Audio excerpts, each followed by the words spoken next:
ओम शांति। आज सुनते हैं 27 जनवरी की मुरली से दिल में छपने वाली गहराई की बातें। आज प्यारे बाबा के भोपाल में एक बहुत ही सुंदर सेंटर बना है, उसका उद्घाटन है।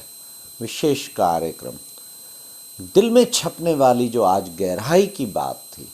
बाबा ने कहा कि बच्चे, गीत बजा था, तुम ही हो माता पिता, तुम ही हो। हाँ, फिर देखो कहते तुम ही हो बंधु सखा, तुम ही हो। हाँ, तमें माताश्च पिता, तमें बंधुश्च सखा। तू ही बंधु है, तू ही सखा है।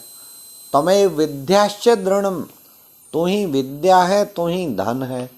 तमें सर्वमम देव देव, हे देवों के देव, तू ही मेरा सब कुछ है।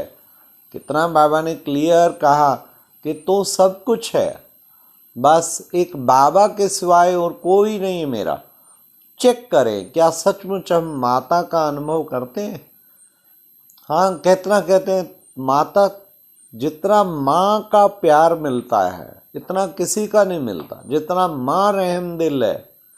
तो क्या मुझे अनुभव हर वक्त होता है कि शिव माँ की गोदी में कितना प्यार भरा माँ हमें प्यार दुलार करती है, मुझे आत्मा को करती है। इस देह को बाबा ने कहा भूलना है। आज भी बाबा ने कहा अपनी देह को भूलना है, देहधारी को भूलना है। ये ब्रह्मा भी देहधारी है और किसी भी देहधारी को याद नहीं करना। ये तुम्हारी माता भी है तो पिता भी है, इसी को याद करना है।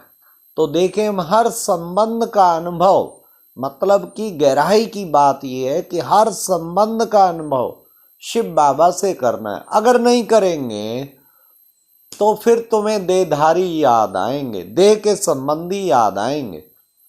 तो घड़ी घड़ी वो मेरी माँ है, सच्ची माँ है, तो याद करे ना, उसी प्यार से याद करे ना।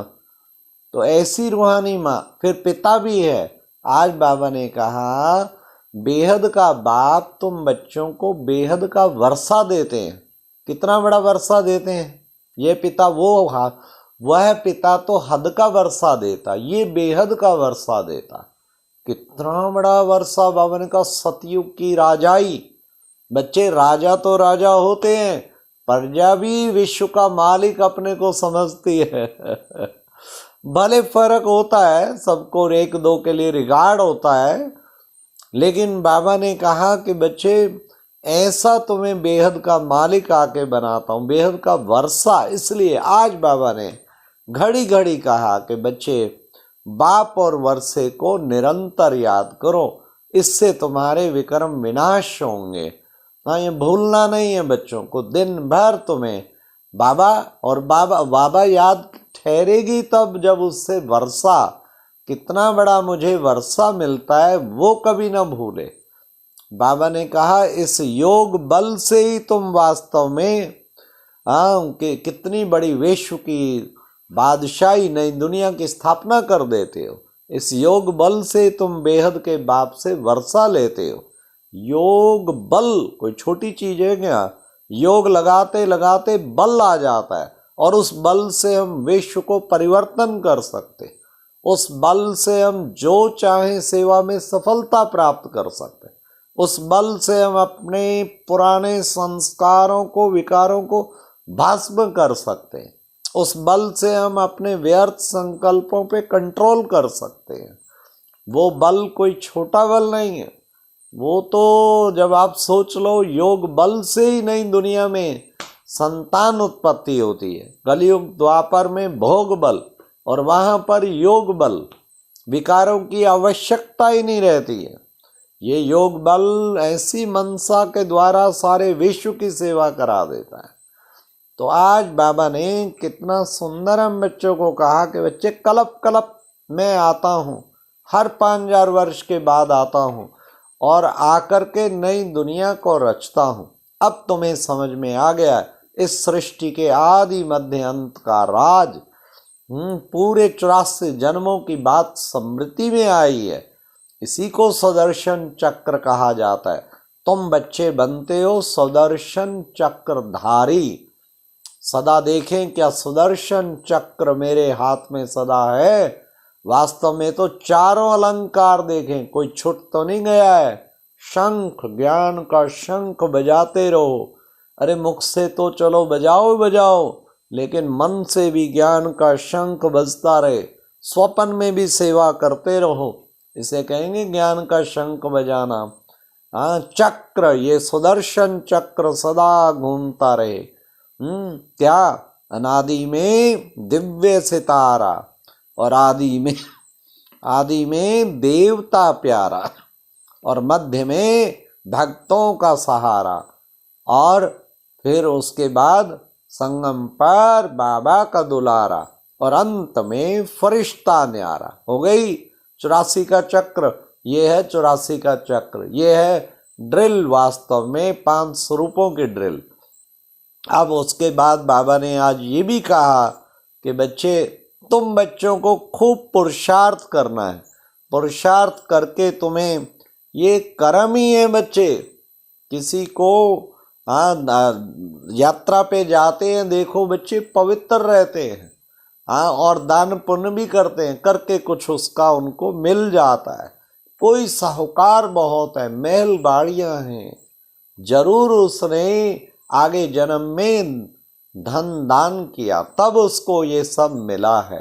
परंतु बड़ा ध्यान रखना है, क्या तपो राजा राजो नरक, तप किया तूने कोई जो तुझे राजभाग मिला है, और इस राजभाग में अगर तुम फिर विकारों के अधीन हो गया, फिर तेरे लिए नरक तैयार है। इसलिए बहुत अटेंशन रखना है। आज बाबा ने कहा, मैं तुम बच्चों को पारस बुद्धि बनाता हूं। सतयुग में पारसनाथ और पारसनाथनी, कितने सुंदर सतयुगी दुनिया के महल थे। मैं तुम्हें पारस बुद्धि बनाता हूं, फिर माया रावण आके तुम्हें पत्थर बुद्धि बना देता है। अब फिर बाबा आया है तुम्हें पत्थर बुद्धि से पारस बुद्धि बनाने के लिए। देखो बच्चे, गाया भी जाता है मनुष्य से देवता बनाया, तो अब प्रैक्टिकल में इस वक्त आके बाप मनुष्य से देवता बना रहा है। अब सृष्टि रचे कैसे, माता तो चाहिए ना। तो ये है माता। वैसे तो शिव बाबा भी माता है, लेकिन साकार में इस ब्रह्मा को बाबा एडॉप्ट करके ये हुई माता। इसके द्वारा बाबा मुखवंशावली रचना रचते हैं। तुम सब हो मुखवंशावली ब्राह्मण, जो बाबा आके तुम्हारी रचना रचते हैं। फिर बाबा ने कहा कि देखो बच्चे, तुम बनते हो कौन, वारिस। वाह, हम बाबा के वारिस, भगवान से वर्षा लेने वाले वारिस। वारिस क्या करता, वारिस जो है इतना ऊंचा वर्षा बाबा से मिलता, न केवल 21 जन्म, बल्कि जो संगम पर बाबा का सच्चा वारिस, कदम कदम पे श्रीमत पे चलता, पूरे कल्प में उस बच्चे को बहुत बाबा से पूरे कल्प आगे द्वापर कलयुग में भी उसका श्रेष्ठ पार्ट होगा। तो हम सच्चे वारिस बन गए ना।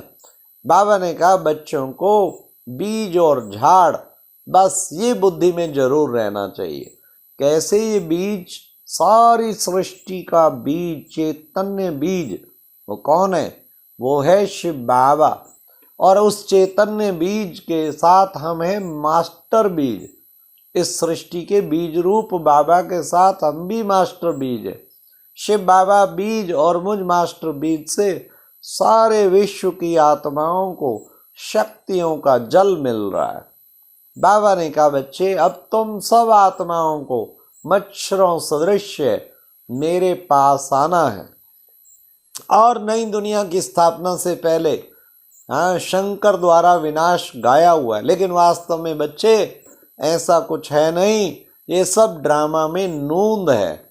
वास्तव में ड्रामा अनुसार इस तरफ से सफाई होनी है और आगे नई दुनिया का निर्माण होना है। आज बाबा ने कहा बच्चे देखो, गीता में कुछ बातें कितनी अच्छी लिखी हैं। मन मना भाव, मन को मेरे में लगा। तो बच्चे, ये तुम बच्चों को विशेष बार बार मिला कि बच्चे एक शिव बाबा को ही याद करना है। बाबा ने कहा यहाँ कोई हिंसा की बात नहीं है।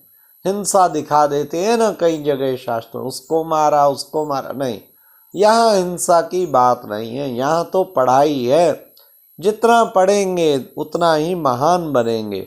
इसलिए बाबा ने कहा हाँ, मैं आकर के तुमको देवता बनाता हूँ और तुम बच्चों को फिर औरों को देवता बनाना है, ये विशेष पुरुषार्थ करना है, बाबा ने कहा। तो फिर बाबा ने आज की मुरली में विशेष वरदान था, समानता द्वारा समीपता की सीट ले, फर्स्ट डिवीजन में आने वाले विजयी रतन भव। गुणों में समानता, ज्ञान में समानता, सेवा में समानता, हर चीज में समानता, ब्रह्मा बाप समान जो पूरा बनेंगे तो फर्स्ट डिवीजन के अधिकारी बन के विजयी रतन बन जाएंगे। हम सबको क्या बनना है? विजयी रतन, क्योंकि विजय हमारा जन्म सिद्ध अधिकार है। आज की मुरली में स्लोगन था। स्लोगन क्या? कि बच्चे सुखदाता बन, अनेक आत्माओं को दुख अशांति से मुक्त करने वाले ही, करने की सेवा करना ही सुखदेव बनना है। कितनी करोड़ों आत्माएं दुख अशांति में घूम रही हैं। कोई बेचारे बीमारियों से तंग है, करोड़ों आत्माएं दुखी अपने शरीर के बीमारियों से। करोड़ों आत्माएं कोर्ट के चक्कर काट रही हैं, वहां उसमें दुखी हुए पड़े हैं। करोड़ों आत्माओं के कर्मों का हिसाब किताब, ऐसा टकराव चल रहा है संसार में, उससे दुखी है। तो बाबा ने कहा सब दुख अशांत वाली आत्माएं, उन सब को दुख अशांति से मुक्त करने की सेवा करना ही वास्तव में सच्चा सुखदेव बनना है। तो हम बच्चों को हर समय इसी सेवा में तत्पर रहना है। इन 800 करोड़ आत्माओं को मुक्ति, जीवन मुक्ति वर्षा दिलाने का कार्य बाबा ने हम बच्चों को दिया है। अच्छा, ओम शांति। ये थी आज की मुरली से दिल में छपने वाली गहराई की बातें। ओम शांति।